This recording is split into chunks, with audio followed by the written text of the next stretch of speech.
இப்போ வடக்கில் இருக்கிற தலைவர்கள் என்ன சொல்றாங்க, வருகிற தேர்தலிலே வெற்றி பெற வேண்டும் என்றால் அதற்கு தலைமை ஏற்பது மாண்புமிகு ஸ்டாலின் அவர்கள் தான் என்று உத்தர் தாக்கரே இன்றைக்கு வாய்மொழி மொழிந்திருக்கிறார் என்றால் ஒவ்வொரு தமிழனும் பூரிப்படைய வேண்டிய காலமையா இந்த காலம். வார்த்தைகளில் கூட வன்முறை இல்லை தமிழ்நாட்டில் என்றால் அந்த வசந்த காலம் இந்த காலம் தான். நம்முடைய மாண்புமிகு முதல்வர் அவருடைய வாசகம் என்ன? ஒருவரையும் பின்தங்க விடமாட்டேன். இத்தனை லட்சம் பிள்ளைகளை வடநாட்டில் படிக்க வைக்காமலேயே வைத்திருக்கிற கொடுமையை நாம் கண்ணால பார்க்கிறோம்னா, நம்ம ஊர் பிள்ளைகள் படித்து உலகம் முழுவதும் பறந்து கொண்டிருக்கிறான் என்றால் சிந்தித்து பார்க்க வேண்டும். அந்த அளவுக்கு இன்றைய திராவிட மாடல் ஆட்சிதான் உயிர் கொடுத்திருக்கிறது என்றால், பிரிட்டனிலே சென்ற ஆண்டு நடைபெற்ற தேர்தலில் கூட தொழிற்கட்சியை சார்ந்தவர் அமைப்பாளர்கள் என்ன அறிக்கை, தேர்தல் அறிக்கை கொடுத்தார்கள் தெரியுமா? கலைஞரின் வீடு கட்டு திட்டத்தை செயல்படுத்துவோம் பிரிட்டனில் என்று தேர்தல் அறிக்கை சொன்னார்கள். அதாவது சமூக நீதியை நிலைநாட்ட வேண்டும் என்று சிந்தித்து செயல்பட்ட தந்தை பெரியாரை கண்டவர்.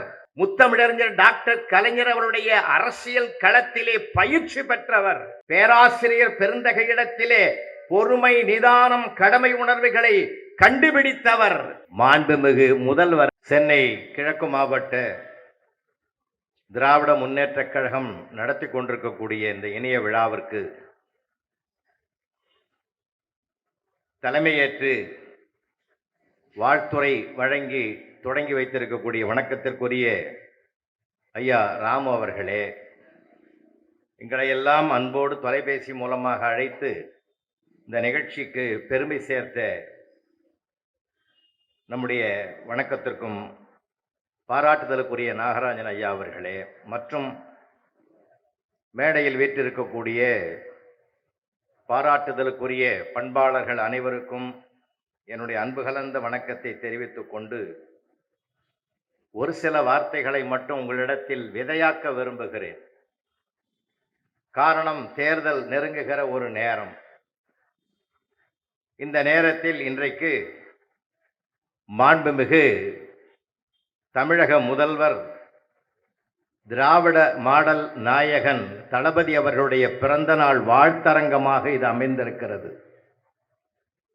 அறிஞர் கால்டுவெல் எழுதுகிறார், நான் அறிந்த 42 மொழிகளிலே வாழ்த்துவதற்கு என்று ஒரு மொழி உண்டு என்றால் அது தமிழ் மொழிதான் என்று எழுதி வைத்திருக்கிறார். நான் இப்படி சொல்லி தொடங்குகிறேன். அன்னை தமிழ் போல, அன்னை தமிழினுடைய சிகரத்தை தொட்ட உயரம் போல எங்கள் முதல்வரின் ஆயுள் நீடிக்க வேண்டும் என்று, உலகில் சூரியன் உள்ள வரையில் இந்த சூரிய நாயகன் பிரகாசமாக இருக்க வேண்டும் என்று என்னுடைய அனுபவ வயதில் வைத்து வாழ்த்துகிறேன். இந்த மேடையிலே ஒரு பெரிய சிறப்பு. இந்த காலகட்டத்தை சார்ந்த ஒரு பிள்ளை, நம்முடைய நிஷா,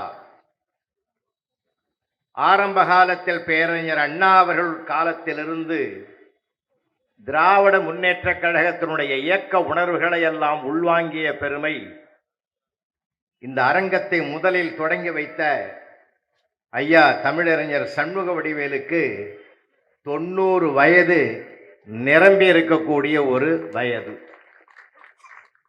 90 வயதிலும் திருவாரூரில் இருந்து புறப்பட்டு நேற்றைக்கு காரைக்குடியிலே அன்னை தமிழுக்கு பெருமை சேர்க்கிற விழாவில் பங்கேற்று இன்றைக்கு இந்த மேடையை அலங்கரித்துக் கொண்டிருக்கிறார் என்றால் அந்த ஆர்வத்தை தந்தவர் நம்முடைய மாண்புமிகு முதல்வர் அவர்களுடைய வாழ்த்தரங்கம் என்பதைத்தான் நான் பெருமையாக கருதுகிறேன். சென்ற இடமெல்லாம் சிரிப்பலை மட்டுமல்ல, சிந்தனை விதைகளையும் விதைக்கக்கூடிய பெருமை அண்ணன் லியோனி அவர்களுக்கே இருக்கக்கூடிய இயல்பான பேச்சு என்பதனால் அனைவரையும் வாழ்த்தி வணங்கி, அரங்கம் முழுவதும் நிறைந்திருக்கக்கூடிய 2026 நடைபெறுகிற தேர்தலிலே 200 தொகுதிகளை கைப்பிடித்து விட்டோம் என்ற பெருமித மகிழ்ச்சியோடு வீற்றிருக்கிற சபையைத்தான் நான் கண் முன்னால் பார்க்கிறேன். நம்பிக்கைதான் வாழ்க்கை. காரணம், அந்த நம்பிக்கையை விதைத்து தமிழையும் தமிழனையும் தலைநிமிர வைத்த ஒரு நாயகன் உண்டு என்றால் நம்முடைய திராவிட மாடல் அரசினுடைய நாயகன் தளபதி அவர்கள்தான் என்பதை கடந்த ஆண்டுகளாக நாம் உணர்கிறோம். கூனி குறுகி இருந்தான் ஒரு காலத்தில் தமிழன், இப்பொழுதுதான் தலை நிமிர தொடங்கி இருக்கிறான். நிமிர்ந்த தலை நிமிர்ந்தபடியே இருக்க வேண்டும் என்றால் 26லும் அந்த அமைப்பை நாம் உருவாக்கி அமர வைப்பதுதான் நம்முடைய கடமையாக இருக்க வேண்டும் என்று நான் பெருமையாக இந்த இடத்தில் வாழ்த்தரங்கத்தில் பேச கடமைப்பட்டிருக்கிறேன். அன்பானவர்களே, அன்பு சகோதரி, ஒரு கலகலப்புக்காக அவர்கள் பேசினார்கள். இடையிலே கருத்துக்களையும் விதைத்தார்கள். 7 ஜென்மத்துக்கும் இதே புருஷன் அப்படின்லாம் பேசினாங்க. நாங்களும் கோயிலுக்கெல்லாம் போறவங்க தான். அந்த அம்மா வேண்டிச்சு, முருகா 7 ஜென்மத்துக்கும் இவன் தான் எனக்கு புருஷனா வரணும். நம்மால் வேண்டனா, முருகா இதுதான் எனக்கு 7வது ஜென்மமா இருக்கணும்னு வேண்டனா. ஏன்னா அவங்களுக்கு வாய் தர வைக்கிறது தானே வரமே கேட்பான். சார், நான் ஒன்னே ஒன்று சொல்லட்டுங்களா? நிறைய திட்டங்களே திராவிட மாடல் ஆட்சிக்கு சாட்சி இல்லையா சார்? சின்ன சின்ன விஷயங்களை நீங்க யோசிங்க. எதற்கெடுத்தாலும் வடக்கு தான் வரும்னு நம்ம பேசுவோம். இப்போ வடக்கில் இருக்கிற தலைவர்கள் என்ன சொல்றாங்க? வருகிற தேர்தலிலே இண்டி கூட்டணி சந்திக்க வேண்டுமென்றால், வெற்றி பெற வேண்டுமென்றால் அதற்கு தலைமை ஏற்பது மாண்புமிகு ஸ்டாலின் அவர்கள்தான் என்று உத்தர் தாக்கரே இன்றைக்கு வாய்மொழி மொழிந்திருக்கிறார் என்றால், சார், ஒவ்வொரு தமிழனும் பூரிப்படைய வேண்டிய காலமையா இந்த காலம். அவன்தான் தலைமை தாங்குவான், நாம பின்னாடி போவோம்ன்ற காலம் போய் தெற்கே தலைமை ஏற்க வேண்டும். அப்பொழுதுதான் வடக்கே ஜெயிக்கும் என்கிற ஒரு நம்பிக்கை பிறந்திருக்கிறது என்றால், அப்படிப்பட்ட பெருமையை உருவாக்கியவர் நம்முடைய தன்னம்பிக்கையின் சிகரமாக இருக்கக்கூடிய மாண்புமிகு முதல்வர் அவர்கள்தான். ஏன் தெரியுமா? அவர்கள் நேற்றைய தலைமுறையை சிந்திக்கிறவர் அல்ல. யார் நல்ல தலைவன் தெரியுமா? நாளைய தலைமுறையை சிந்திப்பவன் தான் நல்ல தலைவன் என்றால், நாளைய தலைமுறையாக சிறப்பாக இருக்கக்கூடிய இன்றைய இளைய தலைமுறைக்கு ஏற்றமிகு திட்டங்களை எல்லாம் தீட்டி செயல்படுகிற அத்தனை பெருமைகளையும் நாம் அறிந்தவர்கள். சார், நான் ஒன்னே ஒன்று சின்ன விஷயம்தான் நான் சொல்றேன் உங்களுக்கு. எல்லா குடும்பத்திலும் சந்தோஷமா இருக்கிறோமா இல்லையா சார்? இந்த மனசாட்சியோட கேட்கிறேன். தமிழ்நாட்டில் அமைதி இருக்கு சார், மகிழ்ச்சி இருக்கு சார், குடும்பத்துல கலகலப்பு இருக்கு சார், கலவரம் இல்லை சார். இதை விட ஒரு ஆட்சிக்கு என்னையா பெருமை வேணும்னு நான் கேட்கிறேன். என்ன வேணும் சொல்லுங்க பார்ப்போம். எல்லா இடங்களிலும் மகிழ்ச்சி கிடைக்கிறது, எல்லா இடங்களிலும் வாழ்வாதாரத்தோடு மனிதன் வாழ்ந்து கொண்டிருக்கிறான். எல்லா இடங்களிலுமே கல்வி சாலையிலிருந்து இறைவனுடைய கருவறை வரையிலே அத்தனை பெருமைகளும் இங்கே நடந்து கொண்டிருக்கிறது என்றால், இந்து சமய அறநிலைத்துறை அமைச்சர் மாண்புமிகு ஐயா அவர்கள் ஏறத்தாழ ஒரு 3000 கோவில்களுக்கு மேலாக கும்பாபிஷேகத்தை இந்த ஆட்சியில்தான் இந்தியாவே பார்த்து வியக்கக்கூடிய அளவுக்கு நிகழ்த்தி இருக்கிறார்கள் என்றால், எத்தனையோ கும்பாபிஷேக வைபவங்களில் நான் பங்கேற்றவன், அதனால் கண்கூடாக பார்த்தவற்றை பதிவு செய்கிறேன். அப்படி என்றால் அரசியல் பக்கமாக இருந்தாலும் சரி, அது ஆன்மீக பக்கமாக இருந்தாலும் சரி, எல்லா இடங்களிலும் எல்லா நிலைகளிலும் ஏற்றத்தை காணுகிற ஒரு அற்புதம் இந்த ஆட்சியில் தான் நம்முடைய தளபதி அவர்கள் கொண்டு வந்திருக்கிறார். அருமை பெரியோர்களே, ஜனவரி மாதம் எங்க வீட்டம்மாவை சொல்லிச்சு, மாசம் நீ தான் ரேஷன் கடைக்கு போற, காய்கறி கடைக்கு போற, மளிகை கடைக்கு போற. இந்த மாசம் நான் போறேன்யா, 26 தொடங்கி நான் போறேன்னா அப்புறம்தான் எனக்கு மனசுக்கு பரவாயில்ல, அழகான உன்னுடைய அன்பை பாராட்டுறேன், நீயே போய் வான்னு. சாயந்தரம் தான் சார் எனக்கு டிவியில் செய்தி தெரிஞ்சுது, 3000 ரூபாய் கொடுக்குறாங்கன்னு அப்பதான் சார் தெரிஞ்சது. அந்த 3000 கிடைக்கிறதுக்காக அவ அன்னைக்கு போறேன்னு சொன்னா பார்த்தீங்களா, அன்னைக்கு பூரா அந்த முகத்துல பார்த்த மகிழ்ச்சி கல்யாணம் பண்ணும்போது கூட அந்த மகிழ்ச்சி இல்லையா? காரணம், ஒவ்வொரு குடும்பத்திலையும் ஒரு மகிழ்ச்சியை உண்டாக்க வேண்டும் என்றால் வாழ்வாதாரத்துக்கு தேவையான செல்வத்தை அள்ளி வழங்குகிற மகளிரின் உரிமை தொகை எந்த மாநிலத்திலையா இருக்கு? இப்ப என்ன விஷயம் தெரியுமா? இப்ப 1000 ரூபாய் வாங்குறாங்க உரிமை தொகை. 26 ஆட்சி மீண்டும் அமர்கிற போது 2000 அது உயர்த்தப்படுகிற ஒரு மகிழ்ச்சியான செய்தி இன்றைக்கே கிடைத்திருக்கிறது என்றால் வாழ்வாதாரத்துக்கு.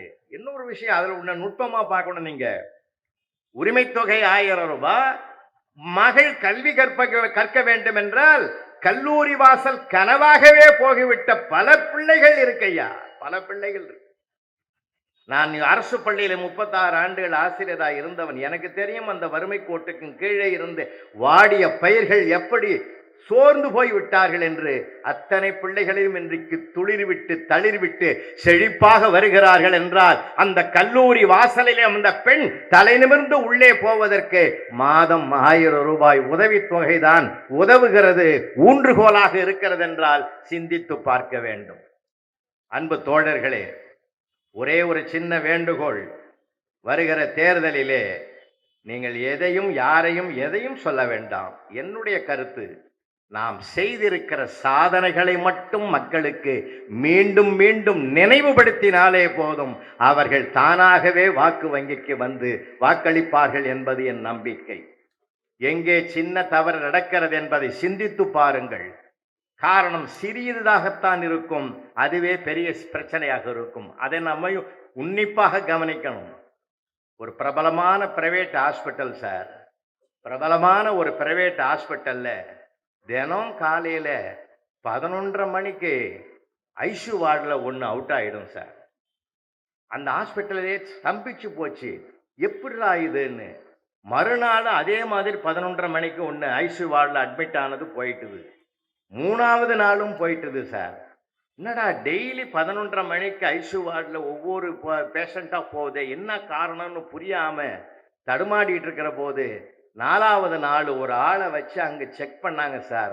அப்பதான் தெரிஞ்சது 11:30 மணிக்கெல்லாம் அந்த ரூமை கிளீன் பண்ண வர்ற அந்த ஆயா தொடப்பத்தை எடுத்துன்னு உள்ள வந்து அந்த அந்த பேஷண்ட்டுக்கு போகுது பார்த்தீங்களா ஆக்சிஜன், அந்த பிளக்கை எடுத்துட்டு தன்னுடைய செல்போன் பிளக்கை வச்சு சார்ஜ் போடுறது.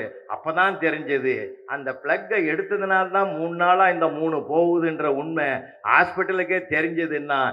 காரணம் சின்னதாக இருக்கலாம், ஆனால் சிக்கல்களுக்கு காரணம் அதுதான் என்பதனாலே இந்த நாட்டில் எவ்வளவு பேர் இருக்கலாம், வித்தியாசமானவன் இருக்கிறான், வேடிக்கையானவன் இருக்கிறான். அவனெல்லாம் இனம் தெரிஞ்சு திருந்தாதவனை திருத்த முயற்சி பண்ணாதீங்க. திருந்தரவனை பார்த்து அவனுடைய உள்ளத்திலே நல்ல விதைகளை விதைப்பதற்கு நாம் தயாராகிவிட்டால் நிச்சயமாக நாம் அத்தனையும் 200 என்ற இலக்கை அடைந்தே தீருவோம். இது நம்பிக்கை. அந்த முடியும் என்ற நம்பிக்கையோடு நம்ம பயணம் பண்ணணும். ஏன்னா வேடிக்கையான மனிதர்கள் இந்த உலகத்தில் இருப்பான் சார். எல்லாருமே நல்லவன் சொல்ல முடியாது, சில பேர் அப்படித்தான் இருக்கும். எங்கேயே நான் சானிட்டோரியத்தில் இறங்கி ட்ரெயினை விட்டு இறங்கி நான் காலையில் வாக்கிங் வரேன் சார். வாக்கிங் வரும்போது ஒருத்தன் ஸ்கூட்டரில் போனவன் என்னை பார்த்துட்டு சொன்னான், உட்காரு புலவரை உன்னை கொண்டு வீட்டில் விட்றேன்னா. டேய், நானே நடக்கிறதுக்கு வந்துக்கிறேன், நான் இப்போ வரல போனிட்டேன் சார். அதே நாள் மத்தியானம் 1 மணிக்கு நல்ல வெயிலில் ட்ரெயினை விட்டு இறங்கி வரேன். அதே ஆள் ஸ்கூட்டரில் போகிறான், என் பக்கத்தில் போகும்போது சொல்லிட்டு போகிறான், நீ கூப்பிட்டா கூட வரமாட்டேன்ட்டு போட்டான் சார். அப்போ கூப்பிட்ட நேரம் என்ன, இப்போ இருக்கிற நேரம் என்னன்னா, மனிதர்களில் பலவிதங்கள் நடமாடுகிறார்கள். ஆனால் நம்முடைய உண்மைத்தன்மையை உணர்வர்கள் நிறைய பேர் இருக்கிறார்கள், உணர்ந்திருக்கிறார்கள். அவர்களை எல்லாம் தேடி சென்று வாக்குகள் அளிக்கக்கூடியவர்களை வாக்குச்சாவடிக்கு அழைத்து வந்து அவர்களுக்கு உதவியாக இருந்து வாக்களிப்பதற்கு வேண்டிய ஏற்பாடுகளை நாம் செய்தாலே நிச்சயமான ஒரு வெற்றி இலக்கை அடைய முடியும் என்றால் அதற்கு மட்டும் நாம் சோம்பலாக இருந்துவிடக் கூடாது. காரணம் என்னவென்றால், மீண்டும் இந்த அற்புதமான ஆட்சி மலர வேண்டும். அந்த எதிர்பார்ப்பு எல்லா மக்களிடத்திலும் இருக்கிறது. நான் சமீபத்தில் ஒரு 6 மாத காலத்தில் எல்லா மாவட்டங்களிலும் பட்டிமன்றம் நடத்திக்கிட்டு வர்றதுனால நான் சொல்றேன், ஒரே ஒரு சர்வே பண்ண விஷயம் என்னன்னா, எல்லா மக்களும் இதே ஆட்சி மீண்டும் அமர வேண்டும், இதே அமைப்பு தொடர வேண்டும் என்றுதான் மக்கள் பெரும்பாலானவர்கள் விரும்புகிறார்கள், குறிப்பாக தாய்மார்கள் விரும்புகிறார்கள் என்பதுதான் மிக மிக முக்கியமானது. காரணம், அவர்கள் பெறுகிற சலுகைகளெல்லாம் தொடர வேண்டும் என்று விரும்புகிறார்கள் என்றால் அந்த தொடர்ச்சி யாரால் அமையும் என்றால் திராவிட மாடல் நாயகன் தளபதி அவர்களால் தான் அமையும் என்றால் அவர்களைத்தான் பல்லாண்டு பல்லாண்டு பல கோடி 100,000 ஆண்டு வாழ்க வாழ்க வாழ்க என்று வாழ்த்துவதற்குத்தான் இந்த வாழ்த்தரங்கம் இல்லையா? வீடு எல்லாம் என்ன சுபிட்சமா இருக்கையா, மகிழ்ச்சியா இருக்கையா, கலகலப்பா இருக்கையா. அன்னைக்கு ஒரு அம்மா வாழை இலையை கழுவி புருஷனை உட்கார வச்சு சாப்பாடு போட்டு குழம்ப ஊத்துது.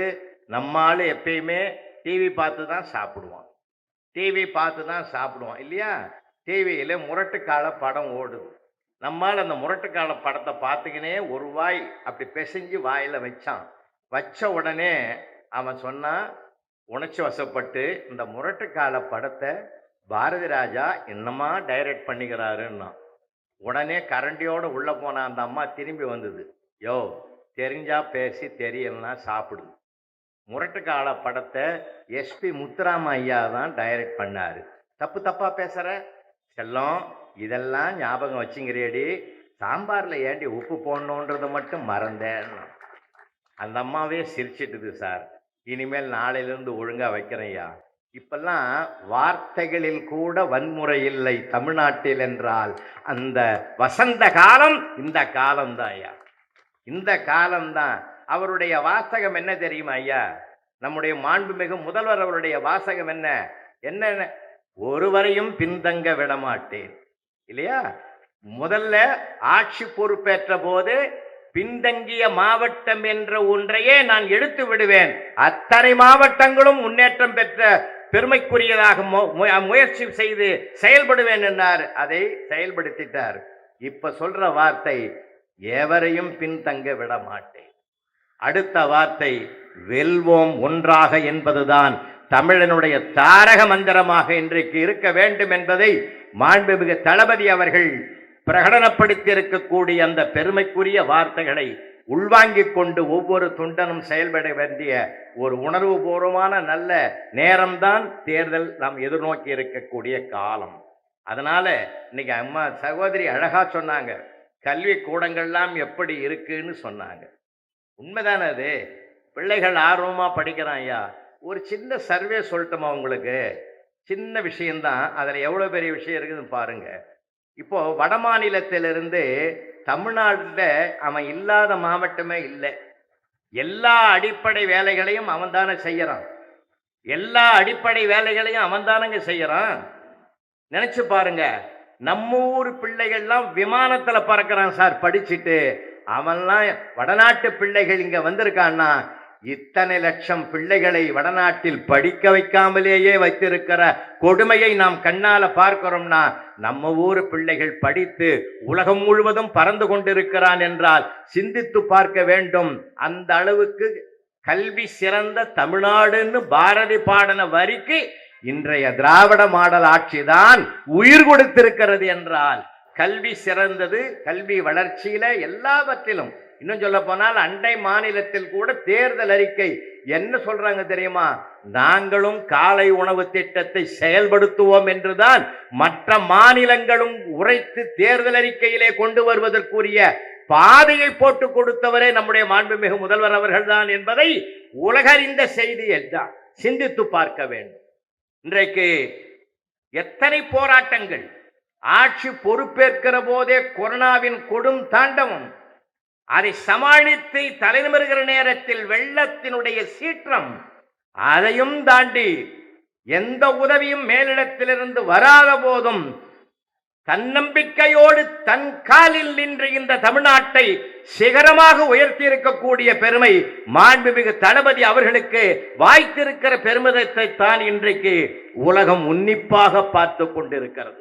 அதனால்தான் அருமை நண்பர்களே, பிரிட்டனிலே சென்ற ஆண்டு நடைபெற்ற தேர்தலில் கூட தொழிற்கட்சியை சார்ந்தவ அமைப்பாளர்கள் என்ன அறிக்கை, தேர்தல் அறிக்கை கொடுத்தார்கள் தெரியுமா? கலைஞரின் வீடு கட்டு திட்டத்தை செயல்படுத்துவோம் பிரிட்டனில் என்று தேர்தல் அறிக்கை சொன்னார்கள். அது மட்டுமல்ல, காலை உணவு திட்டத்தையும் செயல்படுத்துவோம் என்று பிரிட்டனிலே நடந்த தேர்தலிலே தொழிற்கட்சி பிரகடனப்படுத்தி வெற்றி பெற்ற வரலாறு உலக வரலாறு என்றால் தமிழகம் இந்தியாவுக்கு மட்டும் முன்னோடி அல்ல, உலக நாடுகளுக்கே முன்னோடியாக திகழ்கிறது என்றால் தமிழகத்தான் முதல் மாநிலம். தமிழகம் முதல்வர் தான் முதல்வர்களின் முதல்வர் என்ற பெருமிதத்தை பெற்றிருக்கிறார் என்றால் அப்படிப்பட்ட சிறப்பு நமக்கெல்லாம் வாய்த்திருக்கக்கூடிய ஒரு அற்புதம். அதனால இந்த மகிழ்ச்சியான பயணம் நம்பிக்கையோடு செயல்படுவான். நம்பிக்கை உடையவன் ஒருபோதும் தோற்ற வரலாறு கிடையாது. நான் ஒரு சின்ன கதை சொல்லட்டுமா? கற்பனை தான், கற்பனையாக இருந்தாலும் அதில் இருக்கிற கருத்தை எடுத்துக்கொள்ளுங்கள். ஒரு அம்மா கொசு கிட்ட போய் சின்ன குட்டி கொசு கேட்டுதான், மகள் கொசு, அம்மா அம்மா உன்ன மாதிரி நானும் பறக்கணும்னு ஆசைப்படுறேன், பறக்கட்டுமா? போய் பறந்து வா. அப்படி போய் ஒரு வேகமா போய் பறந்து 10 நிமிஷத்துல அப்படி கிட்ட வருது. அம்மா கொசு கேட்டது, பறக்கிற அனுபவம் எப்படி இருந்ததுன்னு கேட்டது. அப்ப அந்த குட்டி கொசு சொல்லிச்சு, அதை ஏமா கேட்கிற, நான் பறந்து போகும்போது அங்க ஒரு 4 மனிதர்கள் இருந்தாங்க, அந்த மனிதர்களுக்கு உள்ள பூந்து வெளியில வந்தேன், அவனும் கை தட்டினாமா, கை தட்டினா, அவன் கை தட்ட நான் பறக்கிறத பார்த்துதான் பாராட்டுறான்னு உற்சாகம் அடைந்து வேகமா உங்ககிட்ட வந்தேன்னு சொல்லிச்சுன்னா, அவன் எதுக்கு கை தட்டனா? அதை வீழ்த்துவதற்கு, அதை சாகடிக்கிறதுக்கு கை தட்டனா, அந்த கையில சிக்குமான்னு அதை பாராட்டாக எடுத்துக்கொண்டு தன் பயணத்தில் வெற்றி அடைந்தது என்றால் அந்த ஒரு முயற்சியும் அந்த ஒரு தன்னம்பிக்கையும் அந்த ஒரு பெருமிதையும் தாக்குதலை கூட தாங்குதலாக எடுத்துக்கொள்ளுகிற பக்குவம் வந்து விட்டால் யார் தாங்குகிறானோ அவன்தான் வெற்றியாளனாக வருவான் என்பதற்கு உதாரணமாக அதை நாம் எடுத்துக்கொண்டால் எந்த விதமான ஒரு மனக்காயத்துக்கும் ஆளாகாமல் நம்முடைய நோக்கம், நம்முடைய இலக்கு எதுவோ அந்த இலக்கை நோக்கி பயணிக்கக்கூடிய ஒரு பெருமிதம் நமக்கெல்லாம் வரும். சில நேரங்கள்ல நாங்கெல்லாம் ஆசிரியரா இருந்தவங்க, எங்களுக்கே சில தாக்குதெல்லாம் வரும். நான் அப்படியே ரசிச்சுட்டு போவேன். கும்பகோணத்துல சில 2-3 வருஷத்துக்கு நான் ஒரு 5 வருஷம் இருக்கும், 5 வருஷத்துக்கு முந்தி கும்பகோணத்துல நம்முடைய நாகராஜா கூட நம்ம லைன்ஸ் கிளப்ல இருக்காரு. ஒரு அரிமா சங்கத்தினுடைய மாநாட்டுக்கு நான் போயிருந்தேன், லைன்ஸ் கிளப் மாநாட்டு. அப்போ போகும்போது எங்கள் வீட்டம்மா சொல்லிச்சு, உன் நட்சத்திரத்துக்கு கும்பராசிக்கு கும்பேஸ்வரரை தரிசனம் பண்ணிட்டு வான்னு. சரி தரிசனம் பண்ணலான்னு போய் ஒரு கடையில் போயிட்டு வெத்தலைப்பாக்கு தட்டு கொடுப்பா தம்பின்னு. அவன் ஒரு 100 ரூபா கொடுத்தது தட்டை கொடுத்தான். அதில் தேங்காய் இருக்குது, பழம் இருக்குது, பூ இருக்குது, முக்கியமானது வெத்தலைப்பாக்கு இல்லை. ஏண்டா தம்பி வெத்தலைப்பாக்கு முக்கியமானதாச்சே இல்லையேன்னு. அப்படின்னா சார் முக்கியம்னா, கேட்டதுனால நம்ம பதில் சொல்லணும் இல்லையா? சிலதெல்லாம் செடியில வளரும்டா, சிலதெல்லாம் மரத்துல கிடைக்கும், சிலது மட்டும்தான் கொடியில கிடைக்கும். ஏன் தெரியுமா?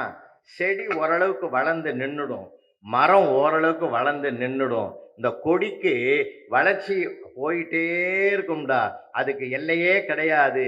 அதனால்தான் கொடியில் கிடைக்கிற வெத்தலைய கடவுளுக்கு வச்சு படைச்சோம்னா உன் உறவும் என் உறவும் கொடி போல் படரணுன்றதுக்கு தாண்டா வைக்கிறோம். அதனால்தான் நிச்சயதார்த்தத்துல கூட 2 சம்பந்தியும் 2 உறவும் கொடி போல் படரணும் தாண்டா வெத்தலைப்பாக்கு தட்டம் மட்டும்தாண்டா மாத்திக்கிறான்னு. அம்மா விஷயம் இருக்குதா சார்? இது தெரிஞ்சிருந்தா நானே வாங்கி வச்சிருப்பேன். அடுத்த தடவை நான் வாங்கி வைக்கிறேன். 3வது கடையில பெட்டி கடையில் இருக்குது வெத்தலை, அங்க வாங்கி போடணும். அங்க போய் 5 ரூபா நோட்டை கொடுத்து வெத்தலைப்பாக்கு கொடுப்பான்னு அவன் கொடுத்த வெத்தலையை எண்ணி பார்த்தேன் சார், 2 வெத்தலை 2 பாக்கு வச்சுக்கிறான். ஏண்டா தம்பி கூட 2 வெத்தலை வைக்க கூடாதான்னு அவன் என்னை நிமிந்து பார்த்துட்டு சொன்னான், சார் அன்னைக்கு நான் படிக்கிற காலத்துல நீ கூட 2 மார்க் போட்டிருந்தீனா நான் ஏயா இந்த கடை வைக்கிறேன் அப்படின்னு நான் பாரு, எனக்கு பகீர்னு ஆகி போச்சு. அப்படின்னா நீ யாரான்னு கேட்டேன். புறம்பேட்டையில் உங்ககிட்ட தான் படிச்சேன்னா. புறம்பேட்டையில் படிச்சுட்டு என்ன கும்பகோணத்துல கடை வைக்கிறேன்னு, அது எங்க சித்தப்பா புண்ணியத்துல வச்சுங்கிறேன்னா. அதனால் எதுக்காக சொல்கிறேன்னா, அவன் தாக்கிட்டானே நான் நினைக்கக்கூடாது, அதை கூட நான் ரசித்து தாங்கி அவனுக்கும் ஒரு விளக்கம் சொல்கிறதுக்கு நீங்கள் தயாராக இருந்தீங்கன்னா உணர்ச்சி வசப்படாதீங்க, கோபப்படாதீங்க. ஏன் எதற்குன்னு கேட்கிறவனுக்கு கூட ஒரு விளக்கத்தை கொடுத்து அவனுடைய ஓட்டை கூட நம்மால் வாக்கால் வாங்க முடியும், அவனுடைய வாக்கை நம் வாக்கால் வாங்க முடியும் என்பதைத்தான் நான் உங்களிடத்திலே சொல்லிக்கொள்ள கடமைப்பட்டிருக்கிறேன். நம்முடைய நோக்கமே வெற்றி இலக்குதான், வெற்றி இலக்குதான். அந்த வெற்றிக்கு எவ்வளவு விஷயம் இருக்கு சார். பொறுமை, நிதானம், சகிப்புத்தன்மை, நம்பிக்கை. நாம எந்த இடத்துல போனாலும் வெற்றி பெறுவோன்ற நம்பிக்கை இருக்கணும். நிறைய பேர் இப்ப குழப்பத்துல இருக்கிறான் சார். ஏங்க இந்த களத்துல இறங்கணும்னு சில பேர் நினைக்கிறான். எவ்வளவோ பிரச்சனைகள் இருக்கிறது, உங்களுக்கு எல்லாருக்குமே தெரியும் சார். தனித்து நின்று ஆட்சி அமைக்கிற ஒரே திராணி திராவிட முன்னேற்ற கழகத்தை தவிர வேறு எவருக்கும் தமிழ்நாட்டில் இல்லை என்கிற ஒரு நிலை இப்பொழுது உருவாகி இருக்கிறது. இந்த மேடையை பாருங்க, எவ்வளவு பெரிய நாகரிகம் இருக்குது. இது பார்த்தீங்களா? வேற எங்கேயாவது நீங்க பார்க்க முடியுமா சார்? ஒரு நிகழ்ச்சியை தொடங்குவதற்கு ஒரு தலைவருடைய பெயரை அறிவிக்கிறார் ஒருவர், முன்மொழிகிறார் ஒருவர், இன்னொருவர் வழிமொழிகிறார். இந்த மாதிரி ஒரு தமிழ் பண்பாட்டு அமைப்பு எந்த மேடையிலும் இல்லாத ஒன்று என்றால் தமிழர்களுக்கு மட்டுமே உடைய மேடை என்றால் மேடையிலே களம் கண்ட பெருமை. இன்னொரு சிறப்பு என்ன உண்டு தெரியுமா உங்களுக்கு? நம்முடைய மாண்புமிகு முதல்வர் அவர்கள் வளர்ந்த பாசறை எப்படிப்பட்டது என்று உங்களுக்கு தெரியும். அதாவது சமூக நீதியை நிலைநாட்ட வேண்டும் என்று சிந்தித்து செயல்பட்ட தந்தை பெரியாரை கண்டவர் இல்லையா? முத்தமிழறிஞர் டாக்டர் கலைஞர் அவருடைய அரசியல் களத்திலே பயிற்சி பெற்றவர். பேராசிரியர் பெருந்தகையிடத்திலே பொறுமை, நிதானம், கடமை உணர்வுகளை கண்டுபிடித்தவர். அப்படிப்பட்ட பெருமைக்குரியவர் தான் இன்றைக்கு அத்தனை கலவையும் ஒன்றாக அமைந்து அவர்கள் விட்டு சென்ற பணிகளை மட்டுமல்ல, பல துறைகளில் பல சிறப்புகளை தொட்டு சென்று செயல்படுத்துகிற மிகப்பெரிய சிறப்புக்கு இன்றைக்கு அவர்கள் இந்திய திருநாட்டுக்கே ஒரு எடுத்துக்காட்டாக திகழ்கிறார் என்றால், அன்பானவர்களே, இன்றைய தலைமுறையை நாளைய வருங்கால தலைமுறையாக உயர்வதற்கு எந்தெந்த வளங்களை எல்லாம் செயல்படுத்த வேண்டுமோ அத்தனையும் செயல்படுத்துகிற அப்படிப்பட்ட நம்முடைய தளபதி அவர்களுக்கு ஒரே ஒரு நன்றியை நம்முடைய மகளிர், ஆடவர் அனைவரும் செயல்படுத்த வேண்டும் என்றால், நமக்கெல்லாம் நிறைய உதவிகளை செய்திருக்கிறார். நான் முதல்வன் திட்டம் போல உந்த இளைஞர்களை மையப்படுத்தித்தான் ஏராளமான திட்டங்கள். அத்தனை திட்டங்களும் நம்முடைய வருங்கால தலைமுறைக்கு வித்திட்ட திட்டங்கள் என்றால், இல்லத்தரசிக்கு உரிமை தொகை, விடியல் பயணம், எவ்வளவு சிறப்புகள் இருக்கிறது. அத்தனையும் செயல்படுத்தி கொண்டிருக்கிற நம்முடைய மாண்புமிகு தளபதி அவர்களுக்கு மீண்டும் நாம் நன்றி செலுத்த வேண்டும் என்றால், வருகிற தேர்தலில் அவர்கள் குறிப்பிட்ட 200ஐயும் தாண்டி, நல்லாவே கேட்டலாம், 200ஐயும் தாண்டி தொகுதிகளை பலவற்றை சேர்த்து மீண்டும் இதே அமைப்போடு இதே ஆட்சி மலர்வதற்கு தமிழர்கள் நன்றி செலுத்த வேண்டும். அந்த நன்றியே மாண்புமிகு முதல்வர் அவருடைய வாழ்த்தில் முதலிடத்தை பெறும் என்று சொல்லி, அந்த நன்றிதான் தமிழனுடைய தலையாய உணர்வு என்று சொல்லி வாய்ப்புக்கு நன்றி கூறி விடைபெறுகிறேன். வணக்கம்.